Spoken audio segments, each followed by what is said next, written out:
Hello there everybody, Sam's Trains here, welcome back to the railway and welcome to another review of a Dapol steam locomotive.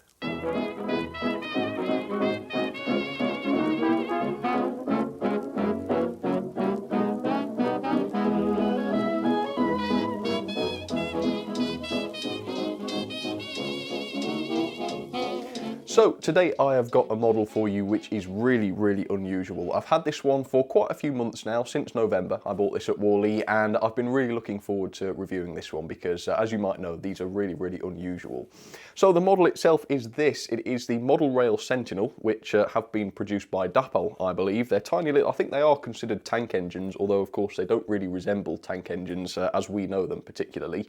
So yeah, as you can see, very unusual looking. I bought this in, well, mostly due to Callum Wilcox of the S&DJR7F88 channel, who sort of pressured me into it, although of course I did quite like the idea of picking one up anyway, so that's why I've got one. It's been in its box for a couple of months now and I think it's about time to get this out. So actually the price for these on Model Rail's website, and these are exclusive to Model Rail I believe, the price for these on their website is £87, which is fair enough, although of course Model Rail at the different exhibitions such as Worley for example, they do tend to sell their models for a little bit cheaper. Annoyingly I can't remember how much this cost exactly, but it was a little bit less than £87. If memory serves, it was about £75 or something like that, so a reasonable little discount. But either way, we're going to get this out today. As I say, it's very unusual, so I'm really looking forward to finding out what this is like at last. And so I hope you enjoy it as well. Let's get to it and take a look at this thing. Alright, so there it is in a quite tiny box really, as you can see. So let's take a look at the end of the box to start with then and find out exactly what this is. So this is MR-017, it is a Sentinel as I've already said, and this is in the Royal Engineers Molly. And I believe this is a War Department locomotive, and you might not be able to tell this right now, but it does say WD on the side of this thing. And there are a couple of different other liveries available. There are, I think there's a BR black one, there's a couple of industrial ones I think, but obviously this is the one I went for, and this one's in a bit of a sort of greyish livery, as we're going to see in just a second. I don't think there's anything much on the back of the box, and I noticed that they've managed to print the back of the box upside down, which maybe doesn't inspire a lot of confidence, especially when you consider that attention to detail is the name of the game, apparently, according to the back of the box. But no, we won't hold it against it. I'm sure it's just the box, obviously. So let's get this out then, shall we? And we will find out what this thing is like. The box, by the way, does feel quite heavy, so maybe that's going to be quite a good thing. Okay, so let's take this out and we will see what we have inside. There's a bit of foam under here, that's interesting. I guess that's to cushion the model. Okay, so that looks pretty good and snug in there. Let's just take a quick look at the paperwork then and see what's inside here. Okay, so at a glance it does show you how to oil the locomotive. It says it does require a light oiling before use, which is fair enough, I can do that. There's a bit about fitting the DCC decoder if that's something you wanted to do, which is quite good. And then it looks as though there is a bit of a history of the type as well, so if you want to pause it and read that, do feel free to.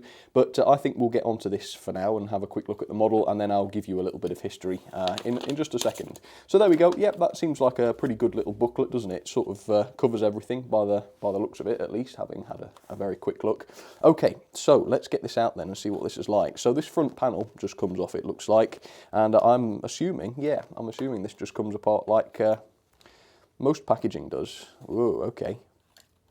Alright, so there it is then, the Sentinel, and yes, it is actually pretty heavy. It does feel quite heavy to the touch, and as you can see now, you get a bit of a better look at the actual colour of this thing, which is quite odd. Most of them on offer from Model Rail are in a sort of black livery. I think most of them are black, but this one caught my eye because it's almost green, I would say. I don't know really whether it's green or grey, but either way, it's quite unusual, and for that reason, I picked this up. So yeah, it looks like quite an interesting little model, really, doesn't it? Certainly. So I'm going to take a close look at this in just a second, but first of all, here's a little bit of information on the Sentinel Wagon Works and the steam Sentinels themselves. So the Sentinel steam shunters were built by the Sentinel Wagon Works, as I've just said, which were a multifaceted company really that produced lorries, diesel locomotives, buses, and of course these steam shunters. Now the Sentinel steam locomotives did use the same or similar boilers that their lorries used. I think they were a bit of a standard design really, a variety of which were produced over the years. Now the LNER in particular had several of these built in the form of the Class Y3 and the Class Y1, which were introduced in the mid-1920s, and I think in addition the LMS had a few Sentinels as well. Now these Sentinels were used in several other different applications in various industries. Now at least one that resembles this type of Sentinel shunter has been preserved. It's one of the LNER Y1s, and apparently it resides at the Middleton Railway. Alright, so there she is then, old Molly up against the white background for you, and to be honest with you, as much as I like this, as much as it's completely unusual and completely unlike anything else I've got in my collection, and as well made as I think it is, and yes, I do think this is very well made, it seems like a very, very sturdy model, I just can't get away from the fact that it is a very, very, very simple model, especially when you consider that it costs nearly £90, £87 is quite a lot for what I think is a very, very simple model. Now, for the most part, the simplicity is not the fault of Dapol or Model Rail here, because obviously you can't add detail that wasn't a part of the prototype. And if the prototype was a relatively simple contraption, at least outwardly, then the model is as well. But I think firstly, that should affect the price. I don't think there's any reason why a very simple model like this should be as expensive as that. And secondly, yes, there are actually details on this model that are missing, which were on the real thing, but we'll get to those in just a second. So, okay, what do I mean by simplicity then? Well, let's start with the painted detail, as I often do. Now, don't get me wrong, as I say, the painted detail that is on here is done to a high standard, so you've got the Molly nameplate there, which is very nice. It's not etched or anything, by the way, it's just a simple print onto the side of there, but it is done well nonetheless. And then you've also got the War Department lettering there as well, which again is pretty well done. But as per the prototype, there's no lining or anything like that, or anything particularly complex about the paintwork. The buffer beams are painted into red in the usual fashion, but apart from that, that is it with the paintwork. Again, that's not a criticism on the accuracy of the model, it's just an observation that the model is quite simple where painted detail is concerned. The construction is also very simple as well. There is no die cast on this as far as I can tell, at least on the bodywork. The body in its entirety is just made of plastic as far as I can tell, which is fair enough for cheaper models, but as I say, this is not a cheaper model. And the running board slash lower chassis is not made of metal either, that is all done in plastic. There is a very, very heavy chassis block on the inside, but as far as I can tell, it is only the chassis and obviously parts of the mechanism, the wheels and such that are made of metal. I think even the whistle on top here is made of plastic, so there's no massive expense there as far as I can tell. It is worth pointing out though that there is quite a level of detail on the roof itself. You've got the, I suppose what would be the chimney there, which has sort of like an open cap, and the whistle of course, which by the way is in different positions depending on which variant you get.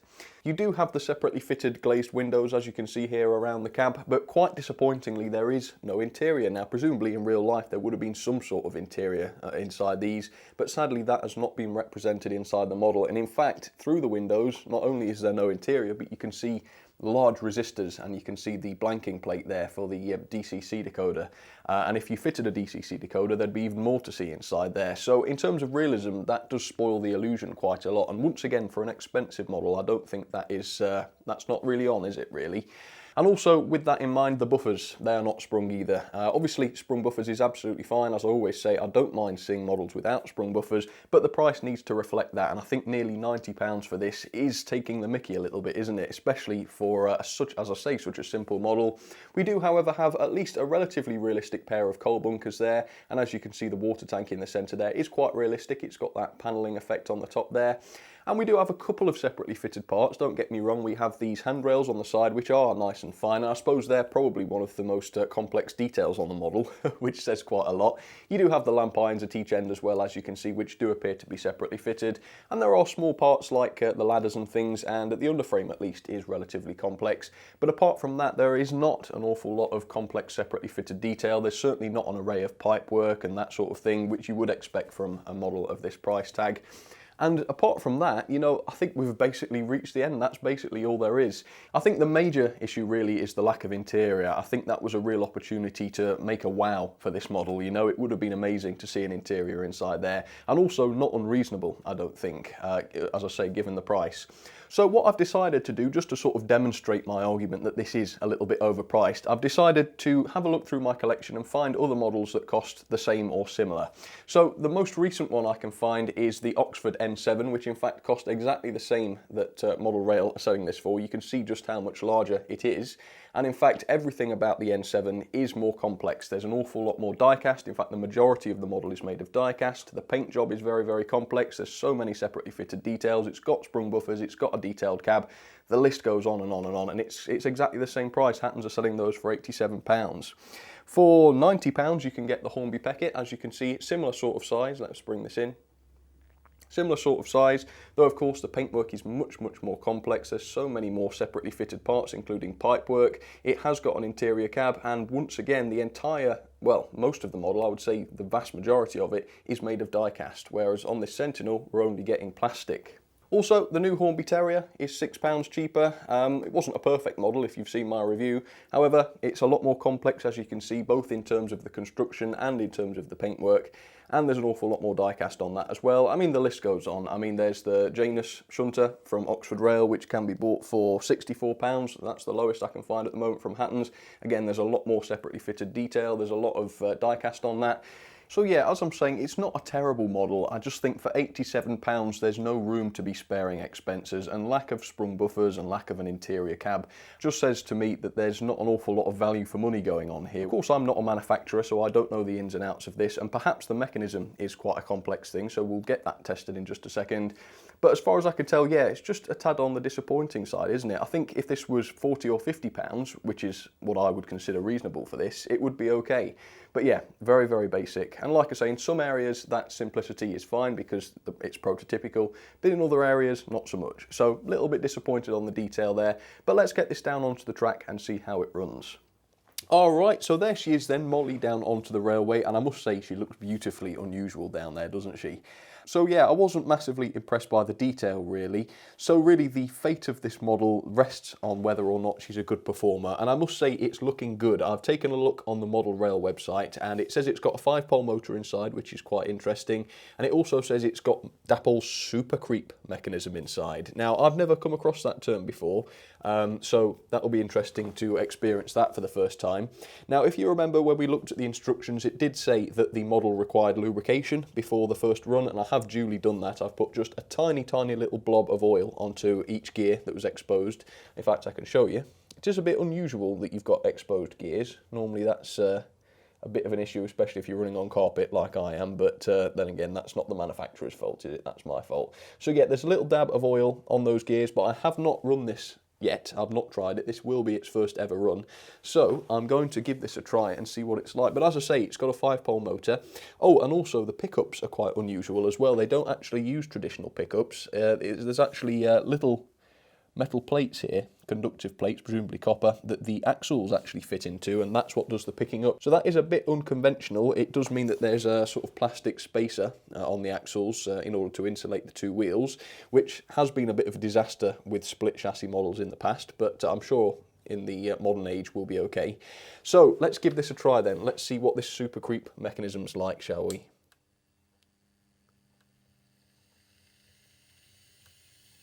Well, it does seem to be able to creep, that is definitely true. Oof. That noise, though, is not what you'd call healthy. Let me try and get the mic close to this so that you can hear it. My word. Oh. Now, depending on your opinion on what constitutes creeping, you might be a little confused there. So it's certainly slow, but as far as I can understand it, creeping is also usually quite quiet and certainly not loud enough to wake the dead. Let's have a bit more of that.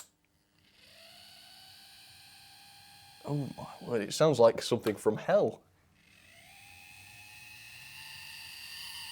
Oh my word, that is the most horrendous noise. It's getting worse. It's horrendous. I can't believe what a noise is coming from such a tiny model. Oh my word. Oh my god. So I assume the name Super Creep was picked for ironic purposes there. I'm really hoping that as I run this in, that noise goes away, because I'm going to be driven mad by that, genuinely. Oh, I can't. Oh my word. No, it's got to stop. That's got to stop. Right, I think I'm going to have to leave the room while this thing runs. I don't think you're supposed to oil the motor on this thing. Maybe that's what's required, but I'm pretty sure, yeah, I'm pretty sure you shouldn't do that sort of thing, really. Man, so, well, I suppose I better just do a little crawl and see if we can actually get it to go really slow, and then at least we can see what the slow speed's like. Just plug your ears, folks, for a second. Right, well it is at least capable of doing a really good slow crawl. Hopefully you can see that. Yeah, it is actually inching forwards there. So yeah, it can crawl, but I wouldn't say creep is the right word, because creeping is usually quiet and subtle. Not squealing like the devil or something, or banshee. Right, okay, so I'm going to get this running in at about half speed, and we'll see how it goes, shall we? Well, there it goes, folks. If you can still hear me. Now, normally a bit of motor noise is okay, but if you can hardly hear yourself think over the screeching, I think there's probably an issue there. But yeah, I don't know when these were manufactured, but it shouldn't really matter. I mean, I've had locos that have been sat in boxes for 20 years and not been used. And then again, of course, I have just lubricated it, so that's very odd. Now, it seems to be getting a little bit quieter, I suppose, as it gets around this side of the room. Sounds a bit less like a dying cat, maybe like a dying mouse or something at this point. I hope it's not slowing down though, it sounds as though it is. But I suppose only time will tell. We'll leave it, and I'll come back in a second and we'll see how it is after half an hour or so. Alright folks, I am back, and I kid you not, I am genuinely expecting a phone call from the RSPCA soon, because it really does sound as though I've just spent the last half an hour torturing a rat or something. And also, it seems to have really distressed the neighbour's dog. In fact, I didn't know the neighbours had a dog, but I know now because it's been howling over this past half hour or so. Now, I'm sure that's got nothing to do with the Sentinel, but on the off chance that the neighbour's dog is watching, and in the off chance that this Sentinel has actually caused some ultrasound noise, I do apologise. But no, more seriously, the sound does seem to have gotten a lot better. It is no longer whining like it was, if I just demonstrate. It's not what you'd call quiet by any means, and I have got much, much quieter models. However, it's no longer hurting my ears, which has to count for something. And now that it's running, let's just do a little bit of slow speed, just to see if it'll still do it, although the slow speed it did even before it was running was very, very good. But as you can see, yeah, it is creeping backwards there, which is pretty good, I must say. That is very, very good. So it certainly does do a good slow crawl, if not a creep, but certainly a crawl. That is pretty good. Okay, so let's just bring that back. There we go. And obviously, as a shunting locomotive, this thing wouldn't be hauling a massive amount of rolling stock. However, I do want to put quite a few wagons behind it, just to sort of demonstrate that it can at least pull a reasonable load. So there we go, I've got some Bachmann wagons there, as well as a mainline brake van on the end. There's only, what, 7 wagons there, so it's not really an awful lot for her to haul, so I'm hoping she should manage that just fine. But let's see. Let's back her up and see how she does. Obviously, she is quite heavy though, so I reckon she ought to be quite a good puller. And the other thing, of course, I'm not absolutely certain which is the front. I would go as far as to say the other end is, technically speaking, the front. However, I think as a shunter they'd probably be facing either way, wouldn't they? But yeah, I'm not absolutely sure. If you do know for sure, do let me know. But okay, let's see if she can haul these then. Let's see how that goes. Yep, and as expected, she seems to be shifting those without any problems at all. Alright, let me show you what else is going to be running then. So I'm sticking with a bit of a Sentinel theme, and so with that I'm going to be running the Hornby Diesel Sentinel. Let me bring that in. Now this Sentinel in fact has an RRP £10 cheaper than the Model Rail / Dapol Sentinel. And of course it's a much more complex and much more detailed model. It does have an interior, there's a lot more to it in terms of paintwork and separately fitted parts. And so even the RRP for this, which I think is £75, would be too expensive in my opinion for the Dapol Sentinel. I would say another 10 quid off that easily. So yeah, that just sort of demonstrates how expensive it is, doesn't it? Especially when you start comparing it to other models from different manufacturers of the same price. And then on the inside line, I thought I would get another Dapol loco running, so this is of course the Dapol B4, and interestingly enough I came to a similar conclusion about this. Not a bad model by any stretch, but it was a little too basic for what it cost, and of course if you look at the competition, other locos that cost the same have a lot more die-cast and a lot more detail, so that seems to be a bit of a theme with the Dapol Steam.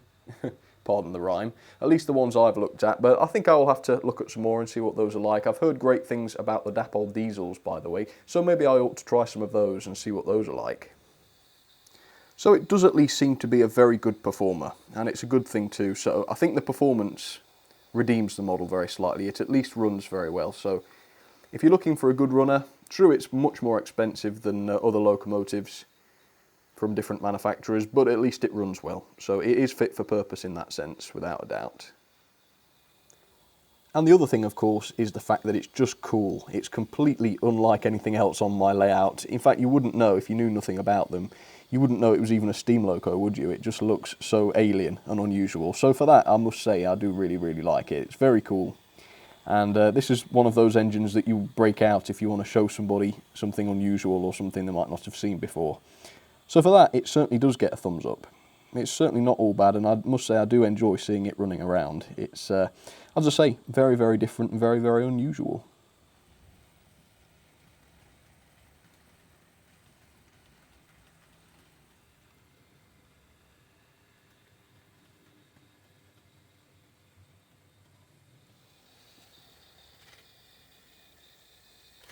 Alright then, so here are some of my ratings for the Dapol / Model Rail Sentinel. So I've given the detail 2.5 stars. Yeah, unfortunately the detail was a little bit too basic for me. Now much of it was not the fault of Dapol, of course, because in real life the prototypes are outwardly quite similar. However, for the price, no expense ought to have been spared, and I think lack of sprung buffers and a lack of detailed interior cab is a little bit unacceptable for that high price. The performance though, aside from the horrendous noise, which does seem to be getting better and better as she goes on, which is good, does seem to be quite good. So I've given it a 4-star there. It is very good and slow, and it is quite weighty as well, which means it's got a reasonable amount of pulling power. Similarly, the mechanism is very, very good. It seems to be good and reliable. It has got the 5-pole motor and all wheels do pick up. I would just say that there's perhaps a slight overcomplication of the way the model picks up power. I can't say that I've ever had massive issues with locos that just use traditional pickups. And of course, having those plastic spaces on the axles just fills me with dread.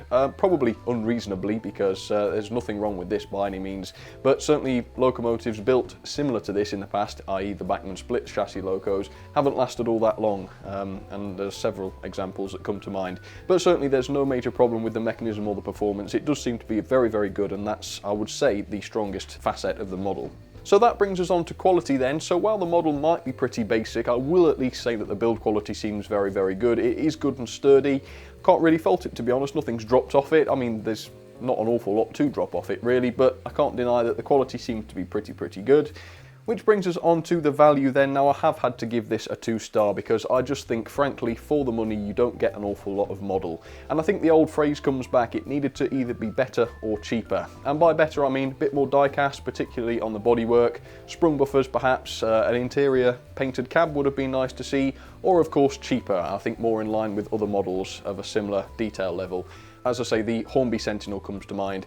10 quid cheaper on the RRP, 20 quid cheaper if you go to the retailers. I think as a more simple model than the Sentinels, it should have been even less than that. So I would place this at about 50 quid. That's what I would be willing to pay for this, knowing what it's like. And yeah, the RRP of £87 is quite far off from that. So yeah, a little bit disappointed on the value for money there. Overall then, that is 6.62 out of 10. Overall, it's not a bad model, but it is a simple and expensive model, and those two things don't go together in my book. So there we go, into the ranking then. 17th, just below the Bachmann War Department 280, and above the Bachmann USA Prairie. Yes, I don't think we'll be getting any locos worse than that one. So yeah, not too much of a bad model overall, but I think it really does show how expensive it is when you start comparing it to other models from different manufacturers of the same price. Especially when you start looking at things like the Hornby Peckets and even the Oxford N7, which cost the same. And when you just think about the complexity of the N7 and the amount of die-cast, it just demonstrates that there's no reason why this model couldn't have had a little bit of the same treatment. And then a lot of the time people say, well, this is an exclusive. You know, it's exclusive to Model Rail, so they won't have produced as many. So the cost does have to be higher in order to cover the costs. And I agree, yeah, that's true. But to that I would say, so what? You know, what benefit does that bring to the customer? I mean, I can see what Model Rail would get out of it, but I can't see what the consumer would get out of it. So to that I would say, well then what's the point of doing exclusives? If all it's going to mean is that the model costs more, what's the point?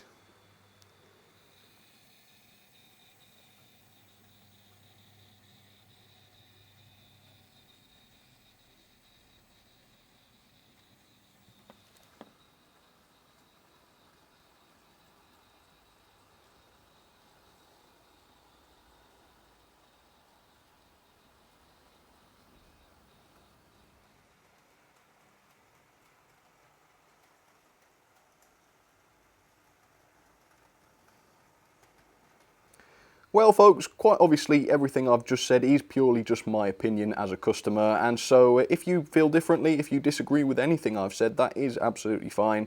Please do let me know in the comments, in fact, if you disagree, or if there's anything you think I've missed, or if you think there's anything I've been unfair about, and I would be certainly happy to discuss it. But anyway, those are my thoughts. I hope you enjoyed the video at least, and I hope you well, I hope you saw something that you might not be all that used to seeing. That's certainly the case with me. And yeah, as I say, hope you enjoyed that, folks. So thank you once again for watching. Thank you very much for your company. Don't forget to let me know down in the comment section what you thought, and I will see you all very, very soon. All right, cheers, everybody.